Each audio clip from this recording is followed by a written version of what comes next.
Welcome to the Smart Driving Cars podcast. Thanks for joining us. This edition is sponsored by the Smart ETF's Smart Transportation and Technology ETF, symbol MOTO. For more information, head to motoetf.com.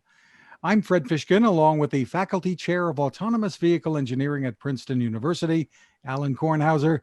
Hi, Alain. Hey, good evening, Fred. Good evening. Hope you've had a good weekend. You can see it's dark. The sun's not shining as it does when we do these things. But working at night too. Work the day shift, work the night shift. We are, and we're fortunate to have some guests joining us. Two students. One, a Princeton junior, Louis Aaron, a student of yours. Thanks for being here, Louis. Yeah, thanks for having me, Fred and Professor Kornhauser. Yeah, great to have you. And also on the line with us is Joel Johnson, a student at Arizona State University who's become very familiar with the Waymo self-driving taxi service in Chandler. Thanks for being here, Joel. Yeah, absolutely. It's a pleasure. Nice. Well, Louis, let's start out with you. This pandemic has interrupted your education a bit. I think that's true for both of you, but you've been doing some pretty interesting work with Elon Musk's Boring Company. Tell us about it. First of all, let's make clear you are speaking for yourself and not for the company or for Princeton or anything else. Yeah, thanks, Fred. And yeah, so exactly. I'm going to say only things that are obviously public information, but as a student, obviously a lot of this stuff is interesting to me.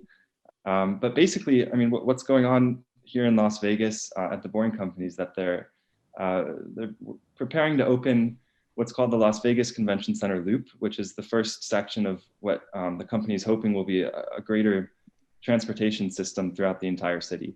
And the premise of it, as Elon Musk writes, like pretty much most concisely, is Teslas and tunnels. And the basic idea is that if you can dig tunnels for pretty cheap and you can pave them, then you can start to build very safe underground rapid transportation systems that are in a lot of ways very similar to the people mover systems that Professor Kornhauser worked on back at what I think in the 90s or the 80s, something along those lines. 70s, come on. 70s, okay.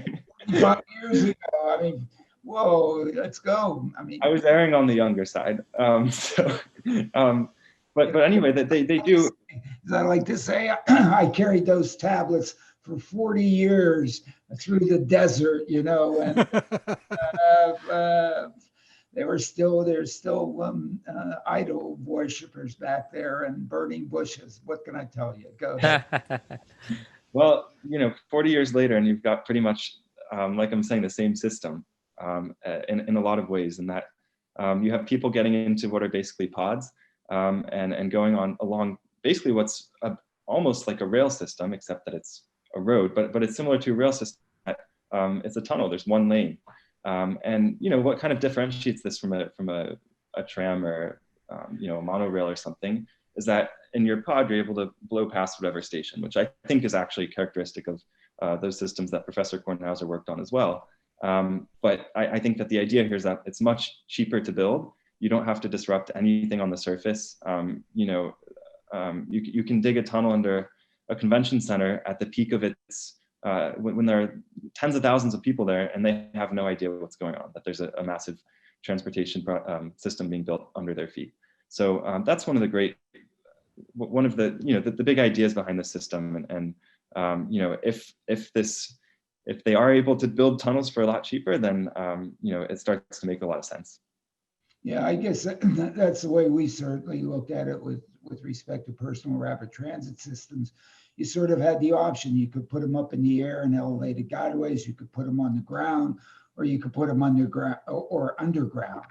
And at least in years past, we always thought that up in the air was better and cheaper. Why? Because on the ground, you have to avoid and not run over bicyclists and children and who knows what else and dogs and pedestrians, and it's really tough.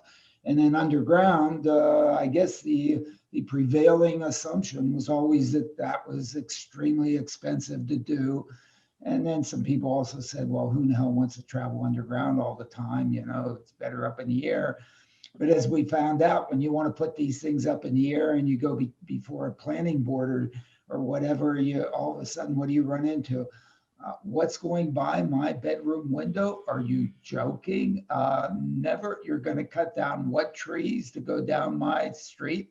Are you joking? And whatever, and so on. And what happens if a car then crashes into one of the poles and the whole thing like boom? I don't know. So, maybe if it is cheaper to build the stuff, the way underground, then, maybe. And I guess that's what you're playing with. So tell us more a little bit about that. Yeah, tell us what whatever you can tell us about what you are doing with your position there, and what this is like. The first time you go into this tunnel, what was your reaction?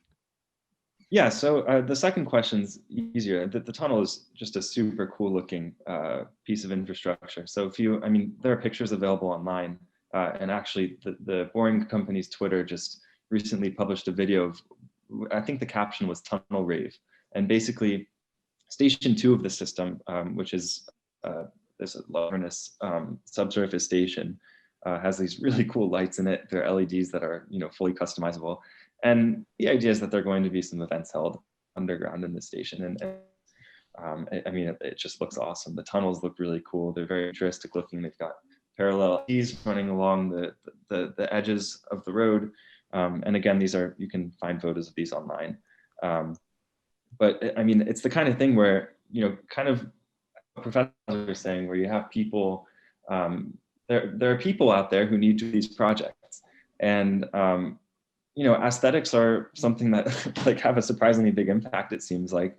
And so if you're above ground and you have all these questions that you have to deal with, that's challenging. If you're below ground and it looks pretty awesome, then you can bring people down there and say, hey, check it out. And then, when it comes to those people making decisions, they can say, I've seen what this looks like, and it looks pretty awesome. It looks pretty clean. It's almost a no-brainer. Why would you not do this? As long as you don't have to put any money down for it. So it looks pretty awesome. As for what I'm doing, I'm technically a permitting intern.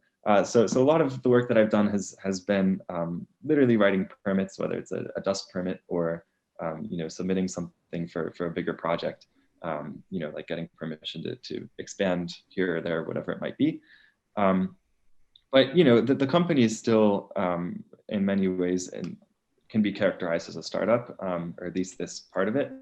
And so, a lot of employees are doing a lot of different work that's not necessarily in their job description. The other night, I was in the tunnel putting up some caution pads so that if people were walking through the equipment level, and they don't bonk their heads, and that's something that an inspector requested, and it's like, well, why not have Lewis do it? So all sorts of different work that I've had the opportunity to be a part of, and it's a lot of fun. The team is probably the most dedicated group of people I've ever worked with, and everyone's passionate about the project, which makes it a lot of fun. Doesn't sound boring. Not boring at all, but I've gotten that joke plenty of times. But I couldn't resist. Sorry.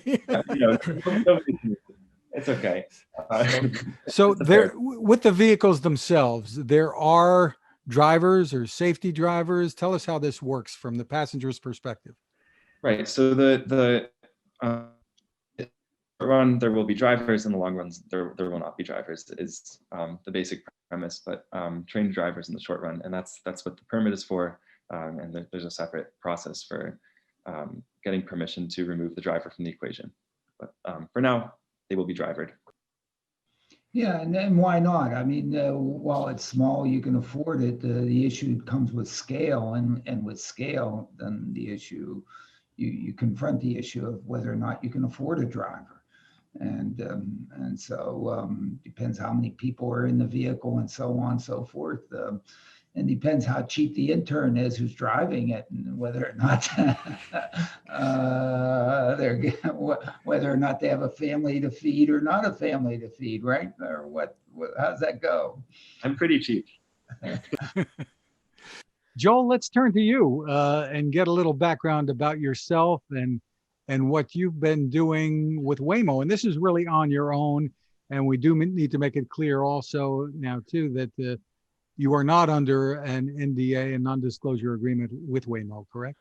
Right. I was previously under a non-disclosure agreement, but that I am no longer. I have confirmed that with all the necessary parties, and so I've been posting videos online of my experiences. And with these videos, I don't get any financial compensation from Waymo for these videos. They do not have editing approval or like basically they see the videos for the first time right alongside everyone else when I publish the video. So they have not stepped in at all. I'm just doing my thing over here. Yeah, I'm just recording my experience. I'm trying to get the car stuck or like put it in weird situations and just seeing how it reacts and that sort of thing. Yeah. Well, tell us a little bit of your background, first of all, and how this came about. And when we say you've been riding in the driverless Waymo vehicles, you've been doing it a lot. So Yeah. tell us about it. Yeah. So I started with the program in June 2019, so the early rider program. And I can't say much about that because that was under a non-disclosure agreement. But it took me like 6 months to get off the wait list. So that was interesting. People are being approved instantly now and with no NDA. So this was, a different time. But so I was at one point I was listening to an interview with the CEO John Krafchick, and he said that the team celebrates when people post about their experience in Waymo vehicles on social media. And I was thinking, like, if 99% of your riders are under NDA, how are we supposed to post about it on social media? So I go to their Twitter and I said, hey, what's the deal here? And they said, okay, can we have your email address?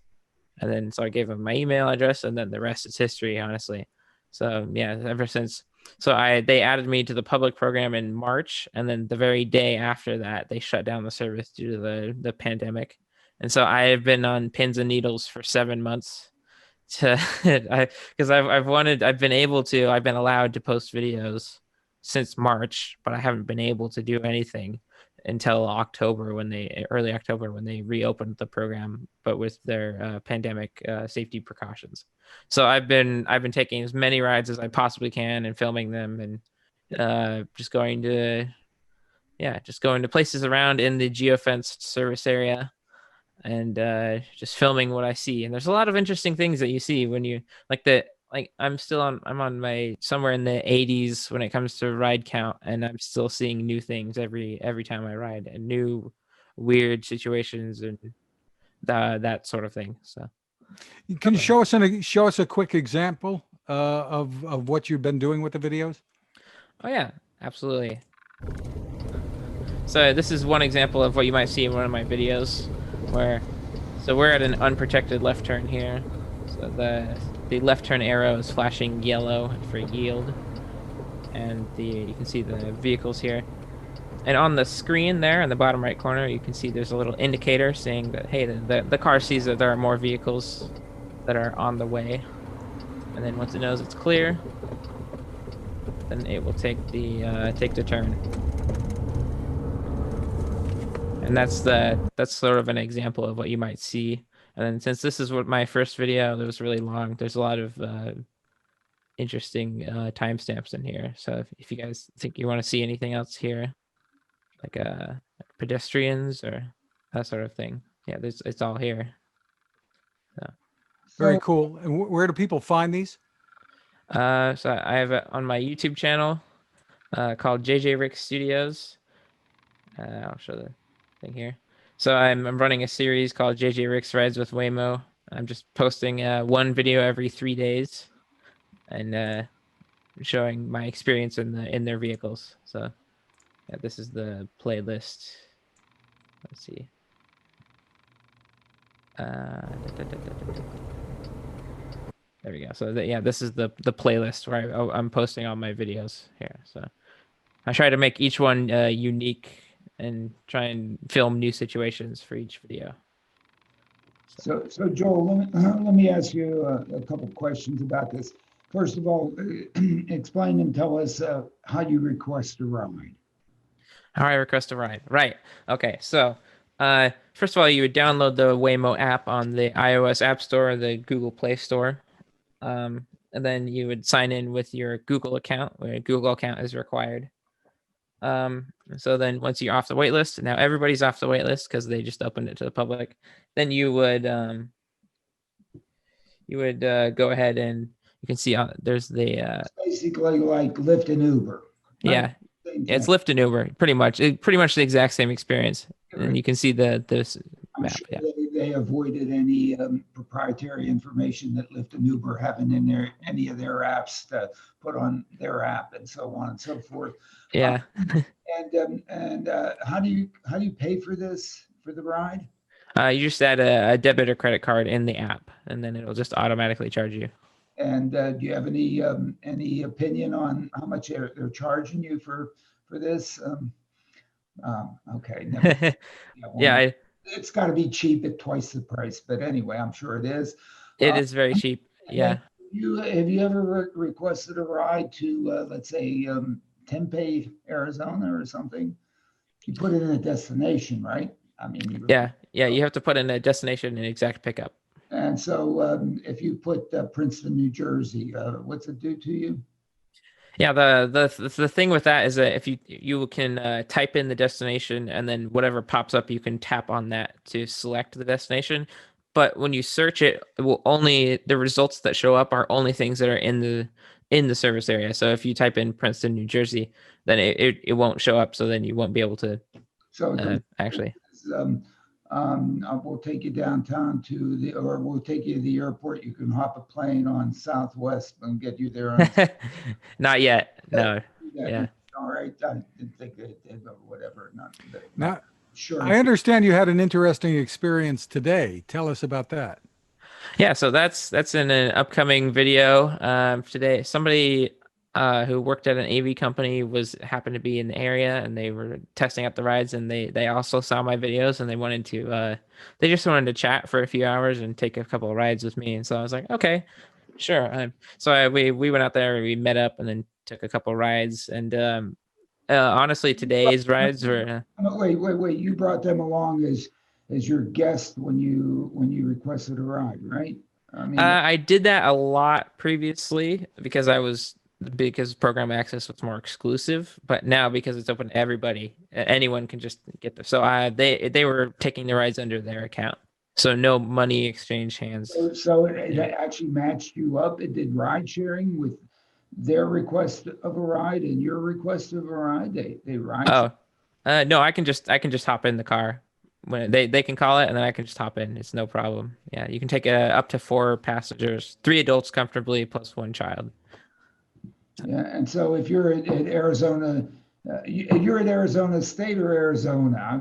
I don't want to make the mistake. Yeah, Arizona State. I am taking a break because of the pandemic. Yeah. And you bring on 15 of your friends, and you want to see whether or not you can stuff a Waymo vehicle like I used to do with Beatles.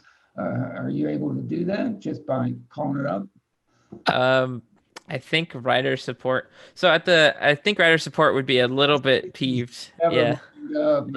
But what's fun is that leads to an important point is that they do check in at the beginning and end of every ride through the in-vehicle cameras. So they'll make sure everyone's wearing a mask, and then at the end they'll make sure you didn't leave any belongings behind. Okay. So tell us what happened today. Yeah, absolutely. So we went to a spot that is notoriously tricky for Waymo to drop off in, and so I've been trying to demonstrate that through a couple of my videos, and I haven't been as successful because it's the car has avoided going to where I tell it to in order to avoid getting stuck, which is like pretty smart. But today it did not do that. It went directly to the space I told it to, and so what happened was it backed its way out all the way. Like I've seen it back up for a 3-point turn before, but it went into reverse, and just for a good 20 seconds it was just backing up and backing up and backing up, and then it went back into the parking lot road, and then it was out of the stuck spot. And so after that we were really impressed with that behavior. And then for the next couple minutes it just went circling around the parking lot it did circles and circles and circles, and it looked like it got stuck eventually. And so yeah, I got stuck, and then tele-assist couldn't do anything, I guess, because the vehicle didn't leave. And so the Waymo roadside assistance van showed up with 2 personnel, and one of them got out and disengaged the vehicle, and they took it to wherever they would take, probably the depot, or maybe move it down the road a bit and re-engage it. But yeah, so that actually happened twice today, which is incredibly lucky. I've never seen that before, because we went to another spot where it typically would get stuck, but instead it 3-point turns its way out. And so instead of 3-point turning its way out, it reversed and went forward, and reversed and went forward, and it just like repeated this cycle of like trying to make its way out of this area, but it couldn't. And so yeah, once again, the roadside assistance team rolled up, and somebody hopped in, disengaged the vehicle, and then they took care of that. So that was incredibly lucky today. I'll have that on video eventually. But yeah, keep an eye out for that. So when you select a destination, how precise can you select the destination? Very, very precisely, within a few feet even. You can say, I want to go to whatever, and point to a map, or point to a waypoint, point to what Yeah, I'll try and today to do this. let's see. So I'll try and While you're pulling that up, by the way, I'm also curious, Yeah. why was it that they were not able to take remote control of the vehicle and just get it out of those scenarios? It seems like that would not have been super complex. Yeah, typically they do. Unfortunately, it's very secretive as to what exactly they never really explain. They just say, "Oh, we're having a problem. We'll fix it. We have somebody to come and fix it." Right. So I typically they would have somebody at a desk somewhere with a keyboard, a specialized keyboard, probably. And so it's like, and then they can click a point on a map and say, "Go here," or like ignore this obstacle. It's not actually a problem, or that sort of information. How quickly does the roadside assistance show up? I assume it's better than AAA on my phone. Yeah, with the tele assist, it takes about 15 seconds for them to remote into the vehicle. But with the roadside assistance is typically following the car, or if not following, it's at least in the area. So they are ready to respond. They were there within 2 minutes, I think. So they were ready to go. They hopped in the vehicle, and so I in regards to the how precise the pickup is. So I have a screenshot of the app here where you can see the map has it looks like normal Google Maps, but where you can get dropped off is highlighted in green. So and then there's this pin, and then you can move the pin around. So you can see how on this road over here you can't get dropped off, because that might be more of a busy road or something. But in this neighborhood with cul-de-sacs, you can kind of pick and choose exactly what kind of spot you're looking for. And then it won't always go exactly to that spot. The vehicle will use its own discretion as to where is a safe spot or where is a spot that makes sense. So you'll get pretty close, like within maybe 50 feet or so, but most of the time it'll go exactly where you tell it to. So that's kind of how a little peek into how that works. Yeah. So 80 some rides, Joel. What's your overall impression? What do you tell people? I would feel absolutely comfortable taking a nap in those cars with nobody up front. After it's demonstrated to me, like it sees situations of all different types and can avoid crashing. It can avoid incidents. It's very good at being cautious, but not too cautious, like around pedestrians and other vehicles. And the ride is very smooth. It's very clear that they've put a lot of effort into fine-tuning the rider experience. And I think the main factor of trust for me is probably the rider screen. I can pull up a photo of that here, where the vehicle shows you what's around, what it sees, what other vehicles are there. Yeah, here we go. So here's a particularly interesting example. So this photo was taken in a school zone, and you can see this is how many pedestrians were around, which is quite a few. And then you can see the other vehicles here in front of the car. Then there's a crosswalk, and there's that sort of thing. And so right here as well is a crossing guard holding up a stop sign, and you can see that the car recognized that stop sign and showed you that. So it'll show you what it sees in terms of traffic lights.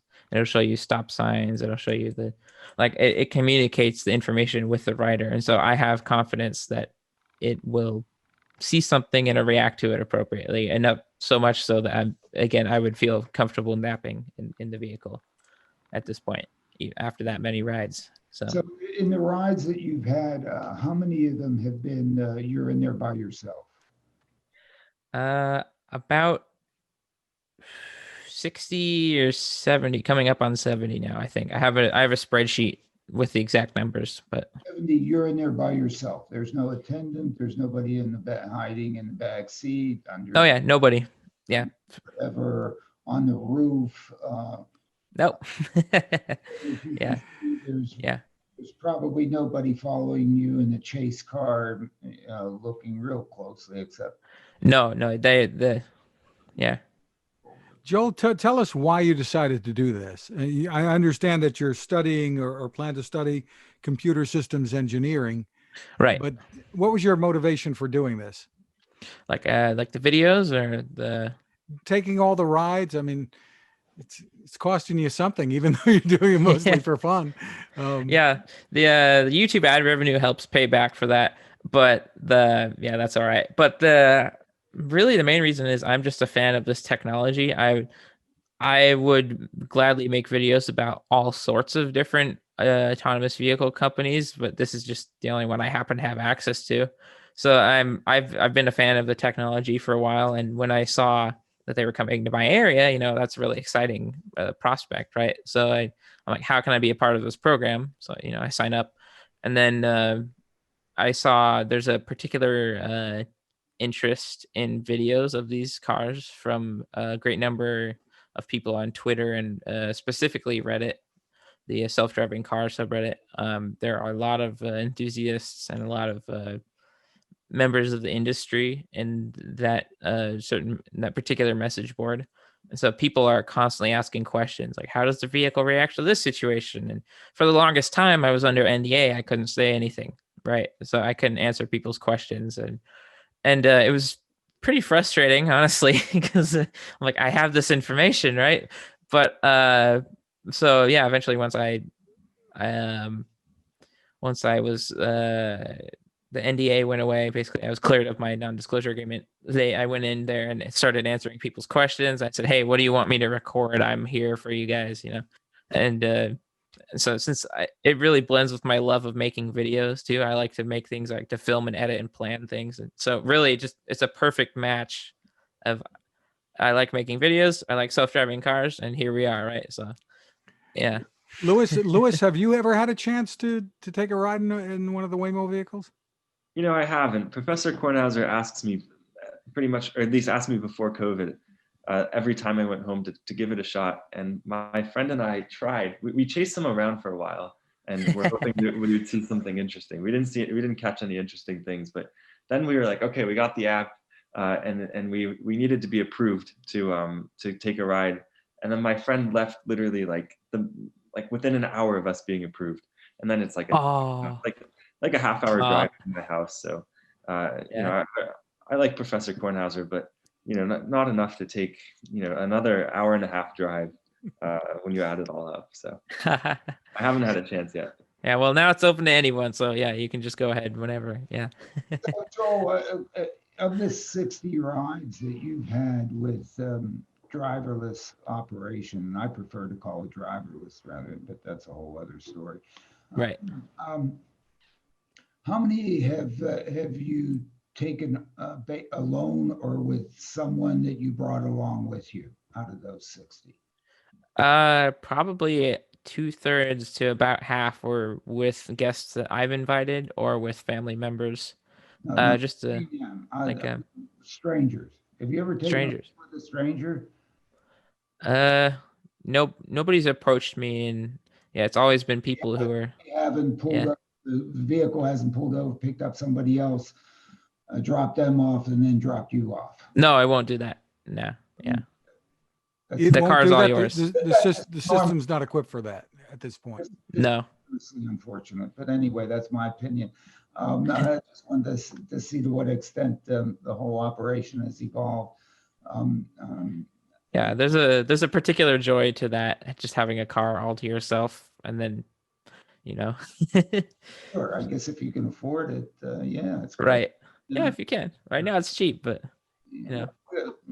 Well, yeah, I don't think you're paying the cost of the. Oh no, not even close. So, so it's not cheap, but whatever. Yeah, from a rider perspective, at the very least, yeah. How long is that going to last? Maybe, even Waymo can't support that very long. But anyway, that's yeah, remains to be seen. into the practicality of all this. In terms of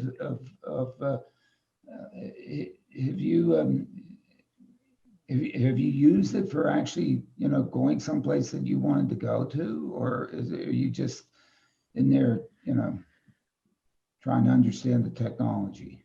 Is it provided mobility for you? Have you gone to the synagogue on it, or have you gone to church, or have you gone to soccer practice, or gone to class? Yeah, we know you haven't gone to a movie. No, yeah. Unfortunately, their service area, although large in this area, doesn't really cover anywhere of particular utility to me at this point in time. But I have made up excuses to go on errands to, like, oh, I want to drop off a package. Oh, there's a place where I can do that over here close to my house, or there's one 45 minutes away, but it's in the Waymo service area. So yeah, I'll take a Waymo for that, right? So like that's kind of the closest I can get is I make excuses. How much ride you taken? An hour. Oh. In terms of area, it's basically one side of the operational design domain to the other, pretty much, right? Pretty much. I can actually pull up my spreadsheet here if you want to see the exact. Does your spreadsheet say how much it cost for that hour ride? Yeah, here I'll share it. What the price is, not what it costs. There's a difference, right? Yeah. You know the difference, don't you, Lewis? Yes, thank you. You do. Here you go. Yeah. So, I have the rides on the section here with the license plate, unique license plates, time summoned, start time, end time, distance, and price, and then whether or not the vehicle was occupied with a safety driver. Ride that was $10. Is that right? Yeah. Okay.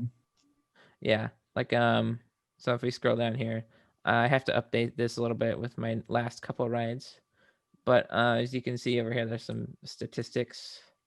So like they have some Excel formulas here that will tally up stuff. So safety driver rides 19, fully driverless 65. That's probably at 60, or so probably at 71 now, but I'll fix that. The most common car. Yeah, CL56426 is the license plate on that one. So the thing with this unique license plates is that with the fully self-driving, fully driverless rides 65, fully driverless unique license plates is 15. So, and I haven't seen any new ones in a little while, so I'm thinking they have about 15 in the area right now operating. That might have changed since they just opened it to everybody, but let's see. So the duration, so the 1 hour ride was on December 1st at 3 p.m. So I can take a screenshot of that, no problem. Here we go. Yeah. So this was $25.92 for an hour, and it was 21 miles, actually 22. So 21.91 miles to be specific. Other consumers might wonder, Joel, during the pandemic, getting in a vehicle that is coming from dropping off someone else? Is that safe and whatnot? Oh, So what are they doing? yeah. That's a fun one. So, when you get out of the vehicle, it will take 5 minutes or 10 minutes to cycle the air out of the car 5 times using some sort of ventilation system, and then it'll rejoin the fleet. And I guess the rider support people will also check in through the cameras to make sure it's not too dirty or if there's like that sort But of they're thing. So not doing any. Nobody comes in to do like surface cleaning or anything they like do that. every once in a while, but that's when the car is pulled back to the depot. I don't know exactly when they do that, but most of the time the car will stay in the fleet and in the vehicle now. Unlike previous times before the pandemic, they provide sanitizing wipes and hand sanitizer in the vehicle, and there's a plexiglass shield separating the second row from the first row. With so and they also encourage you to roll down the windows a little, at least a crack, when you get in the car for better ventilation. Very interesting. We'll be back with more, but first, this is a good time to remind you about our sponsor, the Smart ETF's Smart Transportation and Technology ETF, symbol MOTO. To get more info, head to motoetf.com. On the website, they have a white paper called The Smart Transportation Revolution. It's under the Insights and News tab. Great information there to help you make informed decisions about investing. You may know ETFs can be a smart way to spread risk with investments and focus on a particular category of stocks. The site, once again, is motoetf.com. We're back with Joel Johnson, Louis Aaron, and of course, Alain Kornhauser. Alain, let's go to some headlines. Kirsten Kurasek at TechCrunch is reporting that Aurora has sent offers to most of Uber ATG employees, but not those in the R&D lab. You could read a lot into that one. I guess Chris must really think that his Carnegie Mellon folks and so on are. And you're referring to Chris Urmson here, who was on with us just about a week or so ago. Yeah. I mean, I don't know. He may have made that decision, right after he got off a podcast with us. But seems to me that I guess it's good to just have one cook in the kitchen. In Forbes, Salika Talbot has a letter to President-elect Biden under the headline, "What the EV and AV community wants from a Biden administration." In it, she calls for the appointment of an automated and electric vehicle czar. Are you free? No way. No way. No, thank you. No way. Whatever. I guess so. I guess it needs its. But what do you think of the concept? Don't know. I guess I think Salika has an interesting idea. I think it's. I think again we have more questions than we have answers right now. It is so early in the process. Whether I think it was kind of nice in the previous administration that it didn't do much, and basically allowed the process to move forward. And there isn't enough going on to really require Washington to put on whatever conditions, constraints, whatever they. It certainly can't help much. It doesn't have the financial resources, any infrastructure plan that the administration might come up with. The whole purpose, objective, direction of this technology was to use the infrastructure that exists rather than ask for new infrastructure. I mean, the fundamental problem with PRT, and whether it's underground, overhead, or on the surface, is that you need to have New Jersey DOT build a guideway before you can have vehicles on it. And GM's not going to build any vehicles unless you have the guideway or the way first. Now, maybe if you're Elon, you have the vehicles and you're going to build the guideway and you you've been able to get your stock valuation so high that you can afford to do it and pay for it and buy it, and great, and love you, Elon, go for it. And, you had 2 great launches in the past 10 days out of SpaceX. I mean, you're hitting it on all cylinders. So, go for it. But again, the whole idea of this technology is to put the intelligence, the hard work, and so on inside each vehicle, and then replicate that sucker, get it to work on one, and then replicate, and have it use the infrastructure that exists for everybody else. Geez, I need better paint on the road. I need potholes filled. Well, maybe Elon can get some of the infrastructure money too, but for the tunnels. I mean, come on, Elon, you have enough resources yourself. You don't need that handout. And in fact, you're better off doing it yourself also. So, because anytime somebody gives you a handout, there's usually a little constraint that's associated with those things, and you better read the fine print. Louis, can you see this whole concept of the tunnels being used? I mean, just from your experience, and we know you're speaking for yourself here. Can you see this in your mind as being applicable around the country in many areas? Yeah, I mean, I think I could, and I think it's not too hard for anybody to see that if you take the assumption that building these tunnels becomes really cheap, because again, there is a huge cost associated with building new infrastructure, but as we touched on earlier, like a big part of that cost is just getting people to a few months or even a few years of discomfort, and that might be plugging up traffic across really busy areas.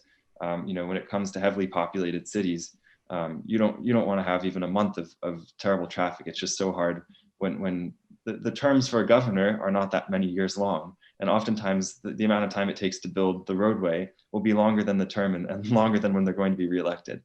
So if you can do it without disrupting infrastructure, you can see how it would spread pretty quickly. On the other hand, I also want to bring up, I think, Fred, you mentioned that this position in the government that's being called for was not just for autonomous vehicles, it was also for electric vehicles. Is that EVs, correct? right. EVs, right. So, I think something we might be overlooking with this is also that if we do see, and it seems like we will be seeing a really widespread adoption of electric vehicles over the next decade, 15, 20 years, there's going to need to be a huge infrastructure change for charging the vehicles, because the grid cannot handle an unstructured charging system. If you have all of these, each vehicle takes about the same amount of electricity to charge it as an entire household does.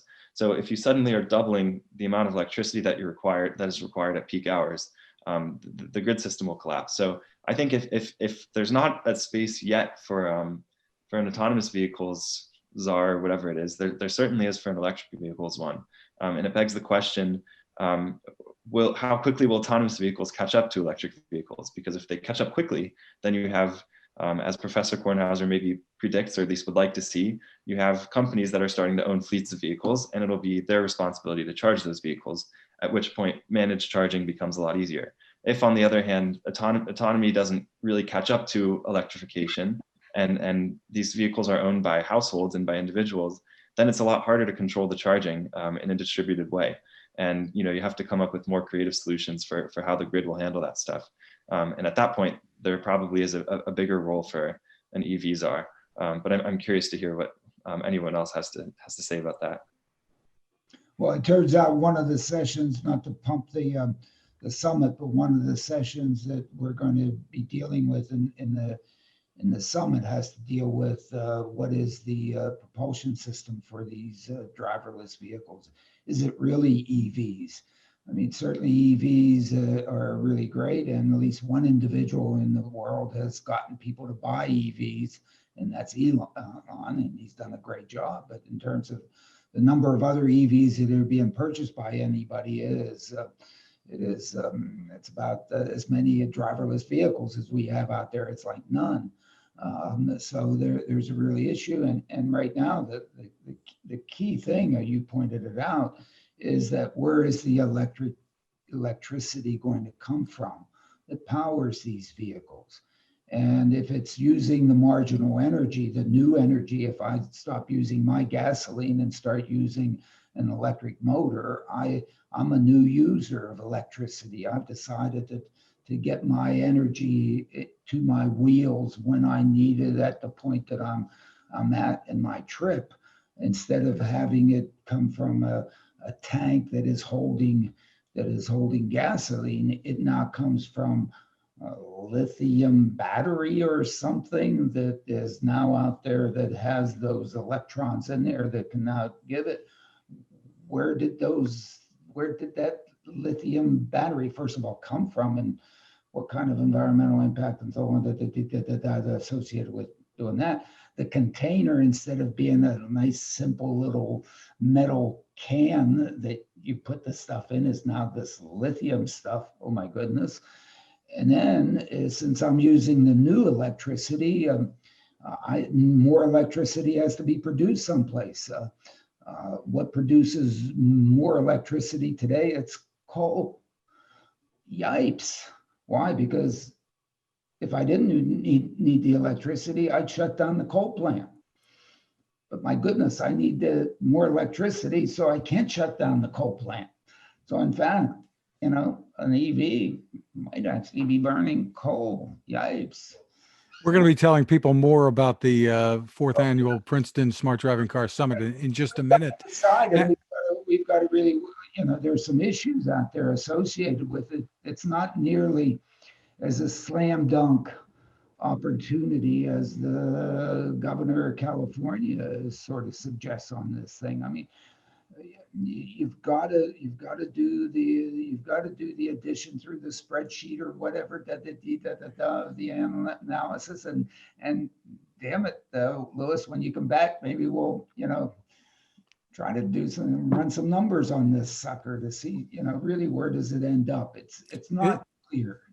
In the newsletter, Alan, we should point out, because it's related here, that you highlight a report on falling lithium-ion battery prices. So that's I mean, in a sense, I would say that's maybe the best news that EVs have gotten in quite some time.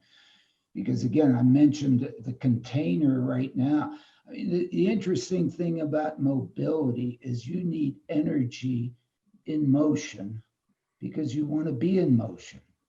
So when you need the attractive force power, whatever you want, you need to have the thing that's producing the energy there with you at that point in time. And so it's always been an issue as to how in the heck do you get energy first created and then put it out there, or the thing that contains the energy and put it out there so that it's available at the time when you need it to get you continuing going on. And so if you look at the internal combustion engine, and you say to yourself, oh my goodness, I mean, it has all these moving parts, piston, valve, these springs, who knows, and then it needs a transmission. Holy whoa. I mean, damn it, that's really tough. Where an electric motor, man, I just put some wires around something and boom, I got it. I mean, However, the electric motor requires you to have electricity there.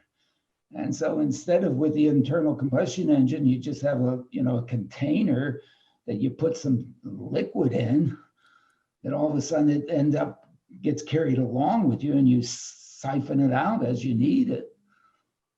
Is really elegant on that side. Well, there are the fuel cell advocates too, Alan, but the same issue with them, right? Yeah, it's electricity. But with respect to a battery, the battery has always been, Davenport's, 1837 or something was playing around with batteries, or at least until we really went the lithium style batteries had made essentially no progress. Certainly had done no evolution that looked anything like Moore's law. I mean, power density had barely improved. I mean, and that's through tons of money being spent on the Apollo program, being spent by Apple trying to, what's the limitation here? It's battery. But then And now it looks like finally maybe batteries are turning around for the battery to reduce in price. Apparently. Now, these are Chinese prices, and you don't know whether or not the price is the cost and who's subsidizing what and whatever. But in terms of, let's assume that the price equals cost on this one. And in fact, you know, we've gotten the price to reduce by an order of magnitude by 10x in 10 years. That's something. Now, how far do we really have to go with it to be the same as a hunk of metal that contains a fluid that our gas tank in our cars? I mean, we're still, you know, a couple orders magnitude away from that one, but that is certainly moving in the right direction enormously. So 10 years from now, we're going to take another 10x out of that cost. If so, you know, maybe we can figure out how to make a whole hell of a lot more electricity without burning coal. Maybe we'll get back to nuclear. Maybe somebody will say, hey, maybe we should do that. Don't want to say that too loud because then, you know. Well, Bill Gates has been a big advocate for some newly designed nuclear power plants. Then we'll have another Fukushima or another island or another Chernobyl, and everybody. Right. And then that's the end of that. So, Joel, we can sense there might be a road trip in your future. Zoox, now part of Amazon, has unveiled a robo taxi, no steering wheel, and NVIDIA, Alan, is playing a key role there. Yeah, I guess NVIDIA's, you know, out there has a deal to, hey, the code has to run on something decent, and NVIDIA seems to have, you know, the processors to be able to do it, because in the end, it has to do all those computations. Those things it has to be done in real time. It can't get blue screens, you know, otherwise, my goodness, poor Joel, he's going to be in trouble. He's going to run around the parking lot. I mean, you know, so whatever. So that all, and that's sort of good news, but I don't think the Amazon effect on Zoox is being seen yet. Okay, because this Zoox vehicle looks very much like their previous Zoox vehicles, not that much different.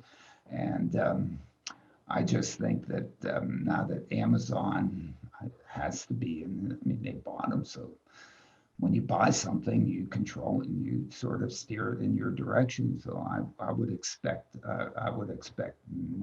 many greater innovations than what that vehicle seems to suggest. I mean, you know, focused as you've said before on deliveries, not so much. I mean, hey, I don't know what generates my interest in the Amazon. Free shipping. That's the price. It's not the cost. That thing is still a big chunk of their balance sheet. And if they can bring that to the bottom line, and I guess if McKinsey is still gets part of that, maybe I mean, talk about someone who is absolutely, I mean, hitting it out of the park farther than Elon. I mean, you know, giving away what, 3.5 billion? Yes. And to the entities that she's given, writing checks for 50 million and so on, with no questions asked, and you spend it and you do the best in the places that need it most. Oh my goodness. Man, are we proud of her. Princeton graduate, of course, right? You know, she's hitting it out of the park. We do congratulate her. And since we've mentioned it already, the 4th annual Princeton Smart Driving Car Summit finally underway. We kicked off this past Thursday with Alain, you setting the stage for what's to come. Here's a little taste and some more info.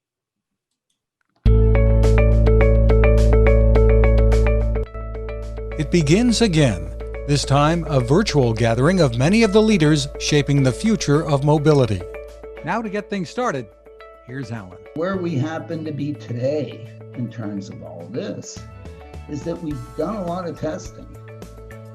We've gotten the things to sort of work, but we have yet to really begin to capture the societal value that we've been doing all this for. The 4th annual Princeton Smart Driving Car Summit. These things are live. we're trying to make it as if we're in a room all together, for which, you know, anybody has a chance to go up to a microphone and at least, you know, have an opportunity to share at least some views for a few minutes, and as well as ask good questions and maybe even a follow-up. Princeton University and the Department of Operations Research and Financial Engineering are hosting the summit, featuring live discussions every Thursday at noon Eastern from January through the middle of April. I hope that we've assembled for this series a list of moderators, producers, and panelists who are people that really know and are involved and can say, hey, Kornhauser, you're just full of it. Registrants will have access and be able to participate live and on demand. And there are still opportunities for sponsorship. We want to talk about the market pullers, the market pushers, and the market facilitators to make this into a market.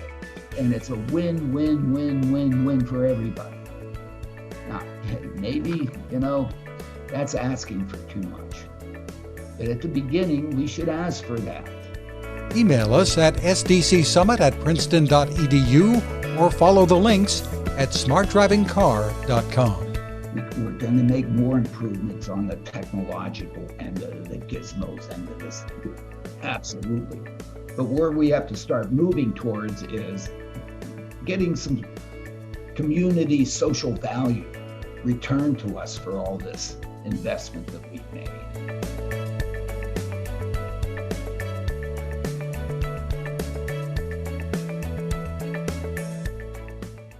So that's the upcoming summit, and it's going to be exciting, Alan. That's a heck of a promo that we put in there, but it's really serious. I mean, there have been, what, 10 billion more invested in all this, and so far, you know, Joel's gotten a couple rides.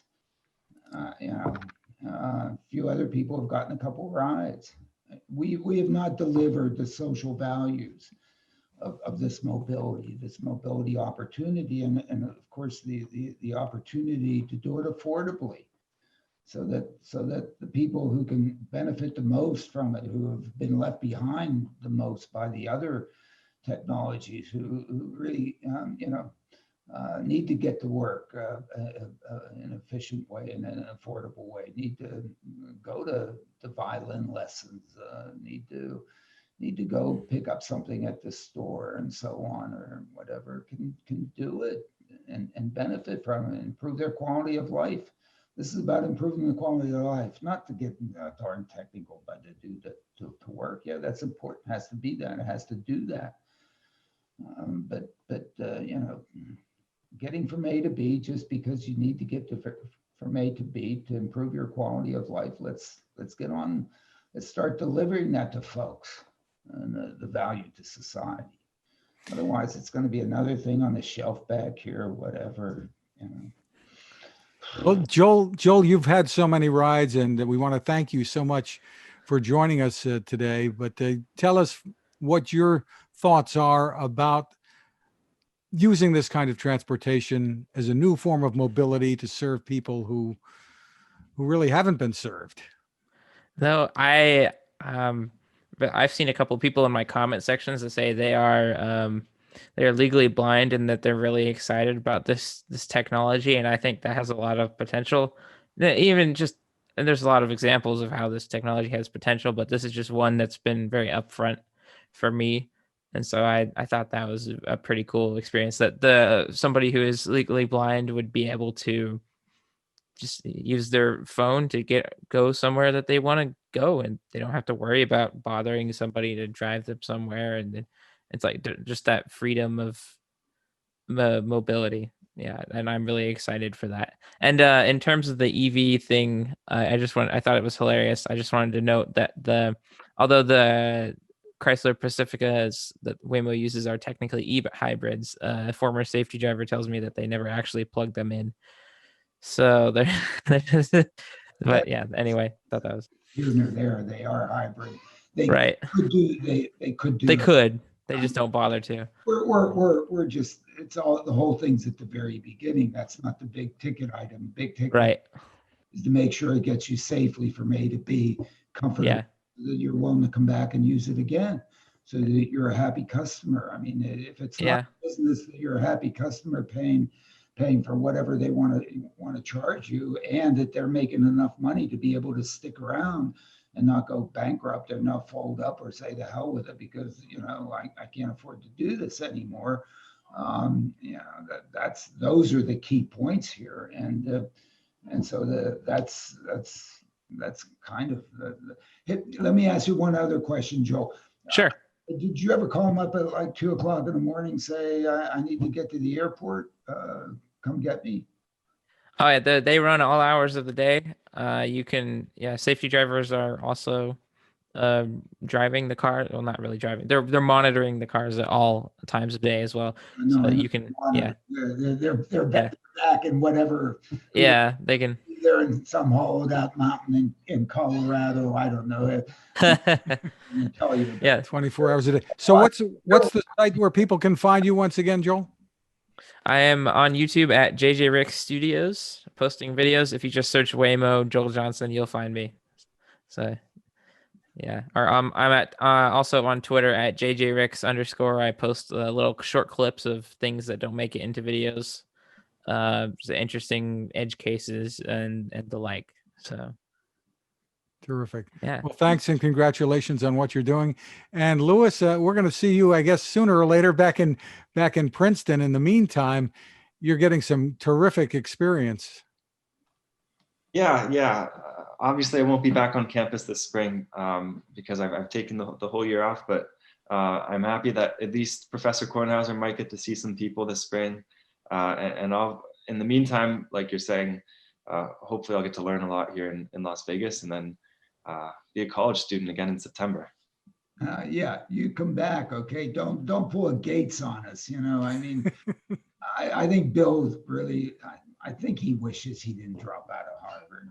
You got to come back. Well, my mother's already starting to ask the question, and I don't think she'll let me not come back. So don't worry too much. Not, because then I'm going to give her a call and tell her, come on. I mean, look, Louis has to have a good time in his life sometime. You only have 2 more years of life, and then it ends.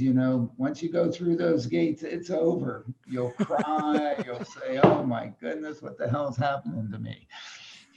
Yeah. I mean, I'm starting to notice that in the working world, there's no winter break, and that's one thing that I already missed. So you can count on me being back in September. Don't worry. Terrific. Well, congratulations, Louis, and we look forward to seeing you. You can find us at smartdrivingcar.com, also on Anchor FM, Spotify, TuneIn, Apple, Google, Spreaker, SoundCloud, wherever you find your podcast. You can ask your smart speaker to play us. You can find my tech reports at textination.com. I'm Fred Fishkin, along with Alain Kornhauser. Thanks for listening or watching, and please stay safe.